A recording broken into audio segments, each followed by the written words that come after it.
এই মাসেরই 12 তারিখে প্রথম আমরা একটা জিনিস নোটিশে আসে যে লেকচুমনি থেকে একটা বাইক চুরি হয় এবং এটা চুরি হয়েছে সেটা আমরা কনফার্ম হতে পারি। তাছাড়াও এর আগে গত মাসে মানে নভেম্বর মাসেও কয়েকটা বাইক মিসিং ছিল।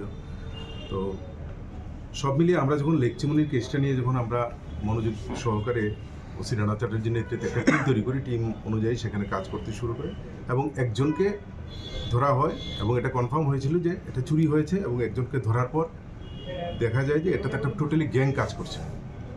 তো গ্যাং মেম্বার 5-6 জনের গ্যাং মেম্বার। তো বিভিন্নভাবে জিজ্ঞাসাবাদের পর 4 জনকে অ্যারেস্ট করা সম্ভব হয়েছে এই ক্ষেত্রে। এদেরকে যখন থরলি জিজ্ঞাসা করা হয় তাতে আরও 4টি বাইক রিকভারি করা হয়, যেগুলি গত নভেম্বর মাসে অক্টোবর মাসে বিভিন্ন জায়গাতে মিসিং হয়েছিল, বিশেষ করে লঙ্কামুড়া, তারপর রামনগর বর্ডারিং এরিয়া থেকে এবং জয়পুর এবং বর্তলা।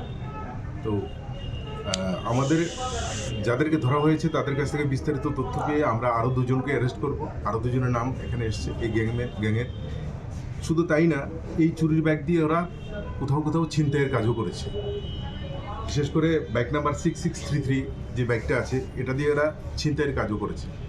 তো এই বিস্তারিত সব কিছু মিলিয়ে একটা সুনির্দিষ্ট কেস নেওয়া হয়েছে এবং রানা চ্যাটার্জির নেতৃত্বে যে টিমটা কাজ করছে তারা ওই বিভিন্ন জায়গায় ছিনতাই পাশাপাশি অন্যান্য যে চুরির বাইকগুলির সাথে তারা জড়িত আছে, চুরি হওয়া বাইকগুলি যেখানে রেখেছে সেই সমস্ত বিস্তারিত তথ্য আমরা পুলিশ রিমান্ডে এনে আমরা জেনে নেব এবং পরবর্তী ফলো আপ অ্যাকশন যা হবে সেটা করা হবে। তাদের কি নাম? তাদের নাম হচ্ছে রাজু শুক্লদাস, প্রদীপ নম, বিষ্ণু দেবনাথ এবং সুরজিৎ দেবনাথ। তারার বাড়ি এই কারোর বাড়ি বুদ্ধ মন্দির, কারোর বাড়ি যুগননগর, কারোর বরজলা। কোথা থেকে অ্যারেস্ট করেছেন? তাদেরকে তো লঙ্কামোড়া থেকে অ্যারেস্ট করা হয়েছে। সবাইকে?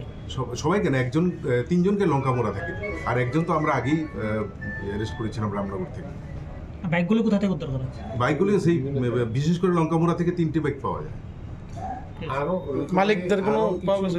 হ্যাঁ, সব মালিক টালিক সব কিছু আমরা আসামি আরো অনেক কয়েকজন আছে, তাদেরকে আমরা খুঁজছি।